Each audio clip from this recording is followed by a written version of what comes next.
what is a sustainability mind to you? You know, I don't really care that much about definitions. I think definitions are good because they give you they give you a direction. They give you the theoretical understanding, but they also tend to put your mind in a box, and staying inside a box is dangerous. I think we all need to think outside the box, and that's not a cliche. That for me, it's a reality. So I don't care that much about definitions. I think it's about realizing that you need to have a good impact for what you are doing, and you need to have a positive impact in the economy, in the society, and on the environment. Particularly as a leader business, as a leader in general, because we are talking about more than business leaders. We have political leaders, we have all kinds of leaders in all the layers of the society at all levels. So that's one. And second, it's about making sure that the world as we have it today is there tomorrow and the day after tomorrow, and that we do not deplete it and we do not put in danger the future of our children and our grandchildren and all the other generations afterwards. So for me, sustainability is about that. Understanding that you have an impact and that your impact must be positive, and you need to find ways to have a positive impact, big or small, doesn't matter, and not depleting the resources of today, making sure that the ones coming after us, they will have access to this beautiful world. And when I'm talking about the beautiful world, I'm talking about, again, more than the environment. I'm talking about the people in this world.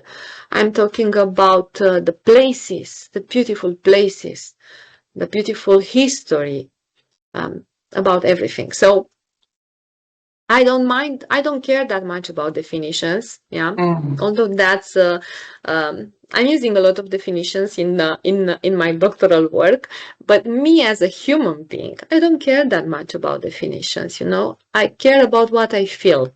And I think we all should look first inside ourselves. We should look at our values, and we should put sustainability and what it means in the perspective of those values. Beautiful.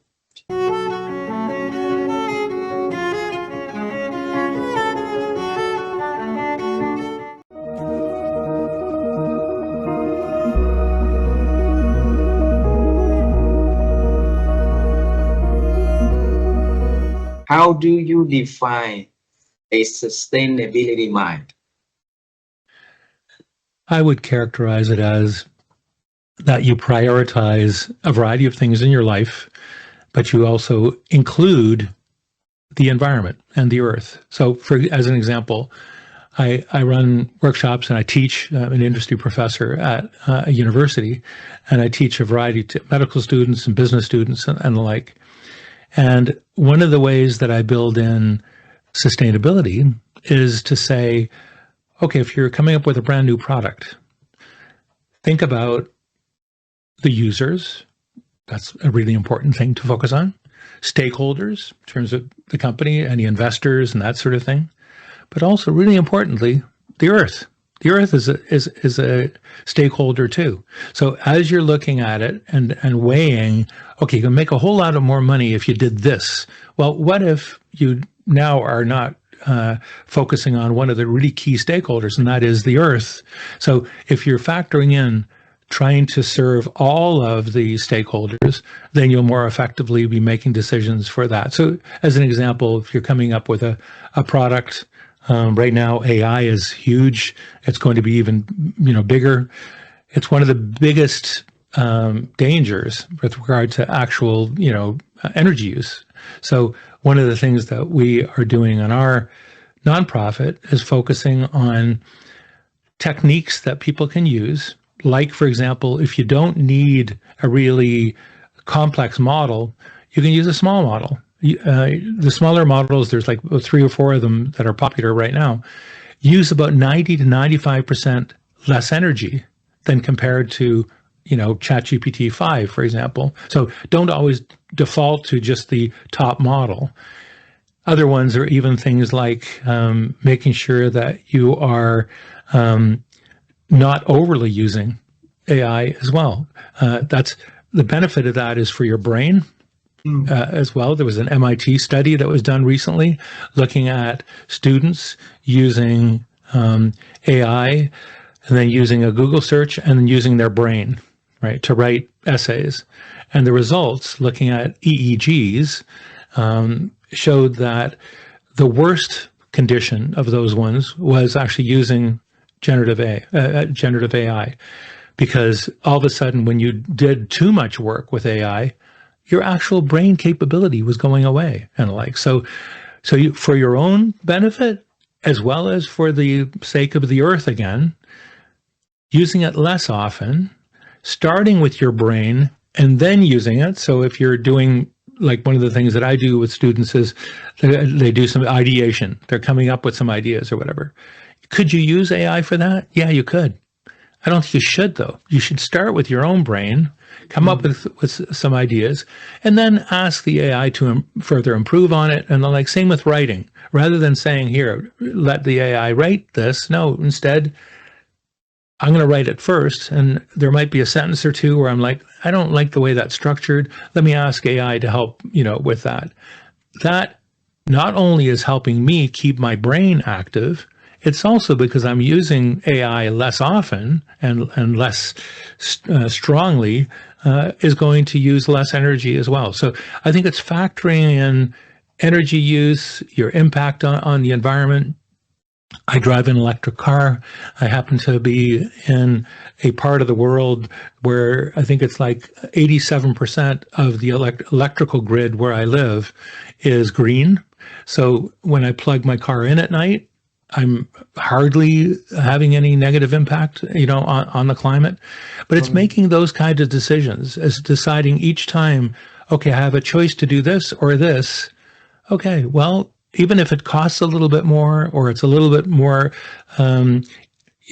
inconvenient, factoring in the importance of the earth. And so I think we owe that to future generations, huh? I mean, when you think about it, a lot of people my age, leaders my age in countries around the world, one of them that is south of where I am sitting right now, is saying that, climate change is a hoax and turning backs on anything with regard to making the climate an important factor.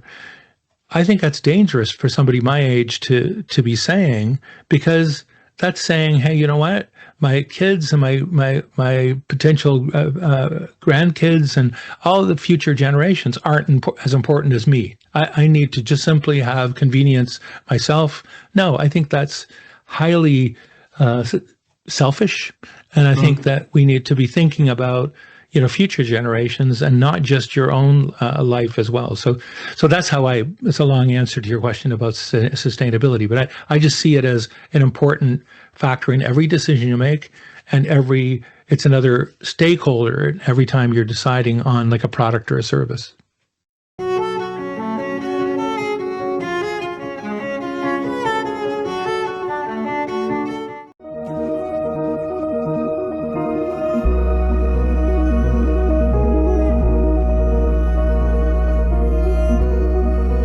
If you can define your own word about sustainability mind, what is that to you?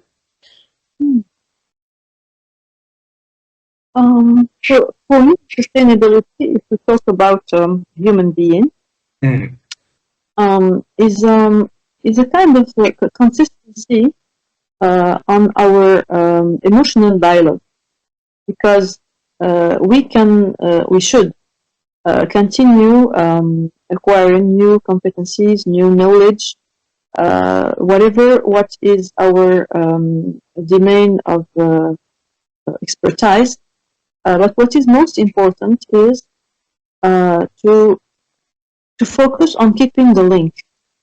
So the link with ourselves, with others, with the nature, with everything around us. Because this link is a source of data that are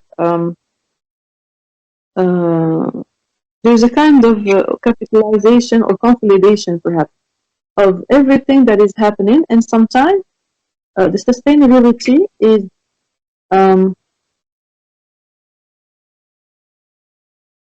about relationship, is about the time we invest in helping others, in perhaps creating initiative to change something in this world. It's about our footprint, because we never know when we are going to go to the other side. And there are many stuff that may go with sustainability. Beautiful.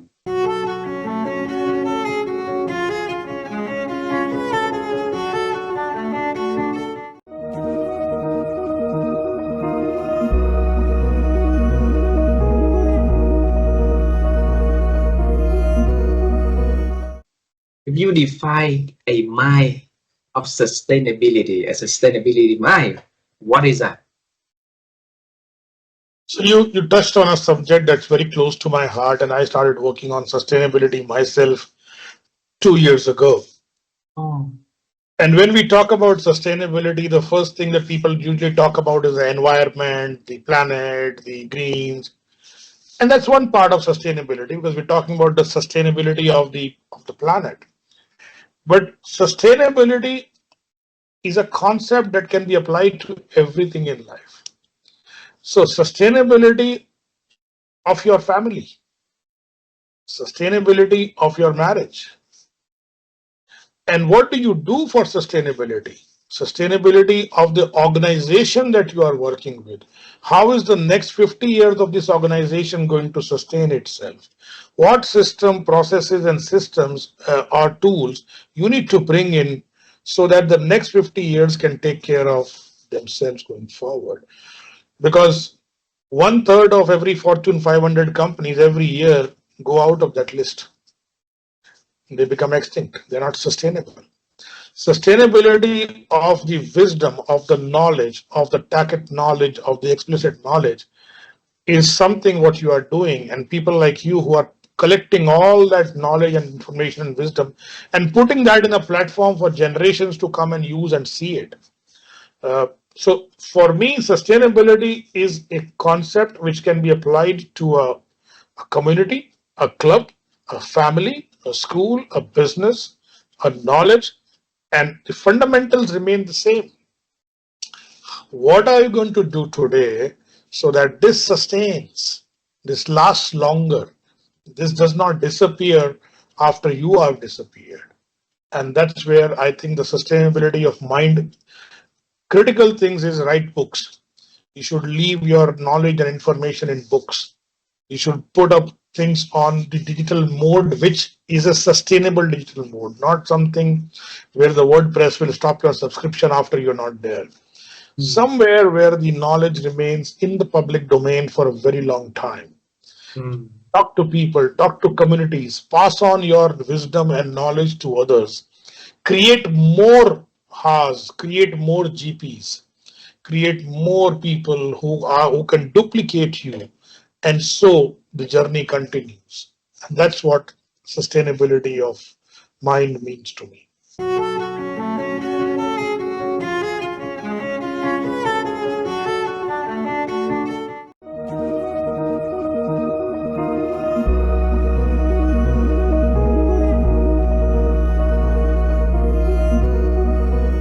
I just want to hear from you. If you define a sustainability mind, what is that in your world? What is a sustainable life? Sustainability mind. Oh, okay. My wife has been pretty involved with Conservation International. So I would say that parallels sustainability. I mean, it's about preservation of the rainforests and other natural habitats, and has learned a lot about how they benefit society. And so the last 7 years, she has hosted a golf tournament that raises money and gets matching funds. And she didn't really know anything about it until she started hosting the golf tournament and said, okay, we'll raise money for this cause. And so she's a very curious person by nature.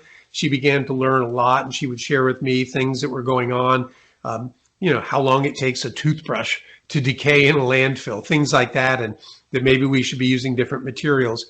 Where I've seen the sustainability mindset come from her to me is just my thought process around taking a few more steps to recycle something where in the past I probably wouldn't. To maybe take food scraps that she'll collect food scraps, and then her boss has a compost pile and she gives them to him and he dumps them out there. And so they're little steps, but if everybody was taking those little steps, that would make a big difference in terms of sustainability and conserving the environment and doing the things that are really important. The other thing that I think about too is the messaging around that. And so I will share with you a couple things. One, persuasion can become very important, right? Just diving in and asking somebody to maybe donate to sustainability, they might be like, oh, no. But if you ask the right questions where they start to say, well, yeah, the environment's important, and well, yeah, I want to make sure that my kids or my grandkids have an environment that's healthy. You're kind of walking them in this path to get them to realize it's more important to you than you realize.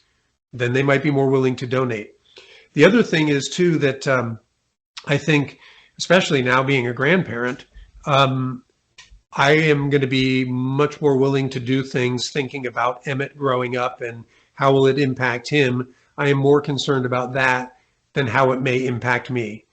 I've lived a good long life already, and God willing, hopefully I live decades more, but hopefully he's going to be around this earth for 80, 90, who knows, with technology, maybe 100 years. So I'm more concerned with him than I am with me in terms of some of these like sustainability issues.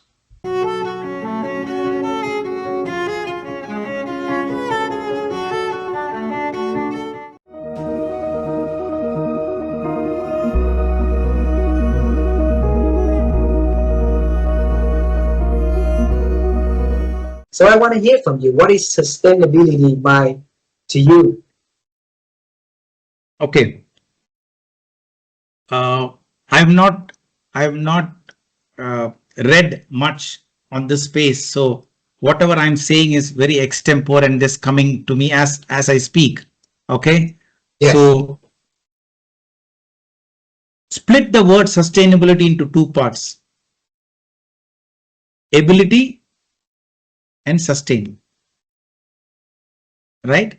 So as human beings, we are all born with certain abilities.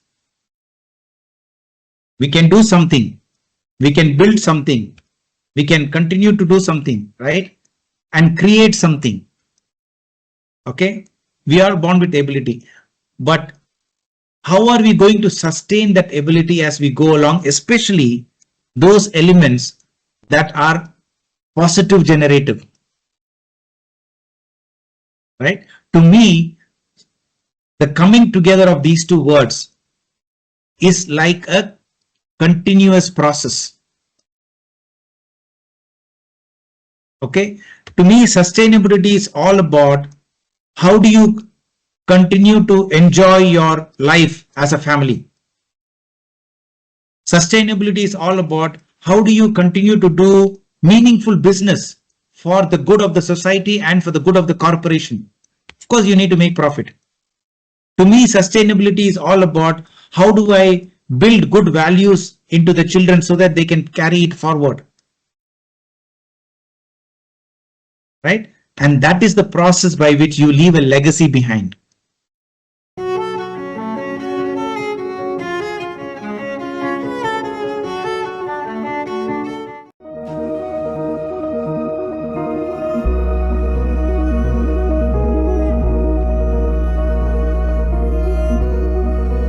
you can think of a sustainability mind in your own way, what is that you think of that, Ben?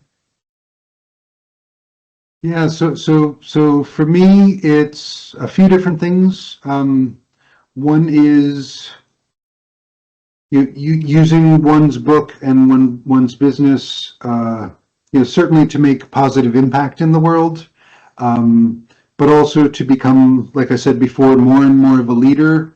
That one is like writing the book helps hone the leadership and make it sharper. And in all of that, right, a benefit of service and impact, right, is the money we make, right? The goal is not the money. The money is the benefit of the service, and the money is important in this kind of world we live in to sustain ourselves, to be able to help more people, to have the freedom and the life that we want, right? To take care of our families, to take care of our legacy, to have a legacy as we're alive, and hopefully to leave a legacy for many generations beyond, a legacy through wealth, a legacy through impact, a legacy through the teachings that we share. I mean, sometimes with my authors, I'll say, okay, what's if you were going to die tomorrow, not in a painful way, but if you were going to die tomorrow, what's the message you would want to leave, that somebody could look at in 1,000 years and get benefit from?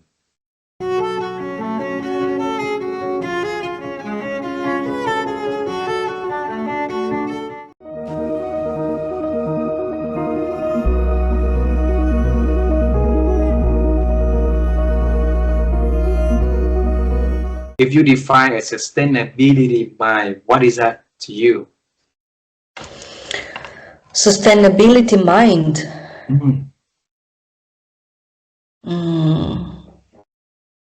Sustainability is something that goes on, right? That has a continuity. I think here the most important value is, of course, having this, plan and commitment. I think commitment is the right word here. If you want sustainability, then you need to have commitment. And commitment is always bigger than your inner feelings, because we are all going up and downs, we are having frustrations, we get sometimes lost, we are having bad times, bad seasoning, as I said, yes. So, but if you have commitment for a cause that you believe in, I think this is what creates a mindset of sustainability.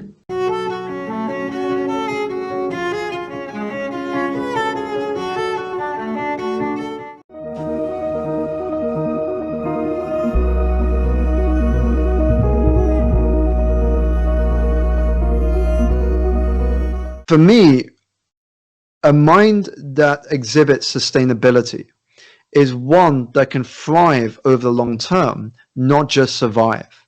So a lot of people are just surviving month to month, quarter to quarter.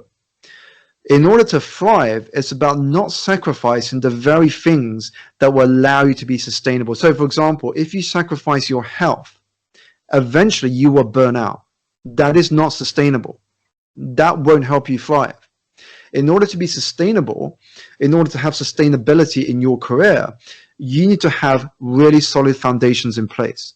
Think of it like a house. If you build a house with no foundations, the first challenge it experiences with the weather, like the rain you're going through at the moment, then it collapses. But if you have strong foundations in place, if you anticipate what could happen and you protect it for those situations, now you are far more sustainable. You are able to thrive in very different conditions. And so for us to build a sustainable mind, it's about having a mind that is open to continual learning.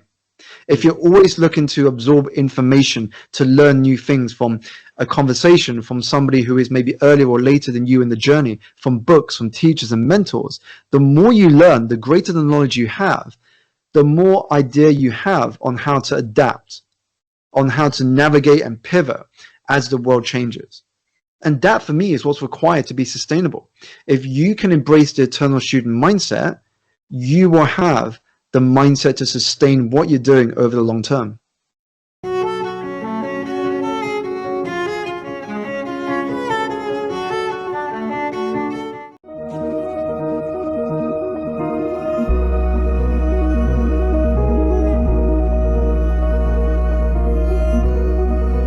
Yeah, I think it's well, what is sustainable, is something that you're not going to throw away. It's something that you can always reuse, right? It is sustainable. You can keep it with you. It's not going to die or not going to be damaged. And that's the thing, is that that wisdom, this life experience, this way of thinking, this kind of philosophy, it is sustainable thinking, right? Because you can use it in every experience of your life, or even at work. You can use it in 20 years or 50 years or 100 years from now. And so it's just, it gets transformed, so it gets applied differently by different people, but it's the same at the root cause, at the root, at the beginning. Yeah, it is the same knowledge, it is the same thing that you reuse. And so that's kind of how I would explain this sustainable thinking. And in coaching, it's like ancient wisdom, things like that. You have a lot of that in Asia. I think that there's a lot of sustainable knowledge, sustainable techniques, sustainable approaches, and these things actually are very good to be shared, through technology and through AI, because when people understand, when people apply them, when people appropriate, right, or integrate that, they also become sustainable. They can use that everywhere, every time, as much as they want, right? So from me to you to someone else, maybe it just changes the colors, or some elements add to that, but it's the same cloth. I'm just sharing, it's the same book, and basically just evolves through time and through people. And I think this is, for me, a definition of sustainability, is to make that reusable, transformable, without losing its essence or purpose. If I want to have that way of thinking, what do I need to do every day? You need to you need to remind yourself about some of the methods, the principle, and you need to put yourself into practice, right? I think it's like sports, right? It's like health. If you want to live in a good health, I don't know, every morning you go up and you go have a walk, or if you don't have a walk, you make a pause during your day and you go to the gym, or right? That's basically a little bit of discipline, regularity. You need to put things under practice, right? So if you're under pain, you speak with friends, you speak with people, you reflect, you give yourself time. Or if you have a challenge and you don't know how to get organized, then you pause, you take your you get your eyes out of the work you do, and you observe and you ask yourself questions. So I think the practice is about that, right? It's really about the questioning, right? It's like, okay, where am I now? What's happening to me? Why am I there, here, right? Why do I feel this? Why do I think this? Why do I think this? Can I do it better? How can I change? What can I do to change? Why do I need to change that, right? And who I want to become through that change. These are all the kind of questions that are sustainable, everywhere, every time, with everyone. It's universal.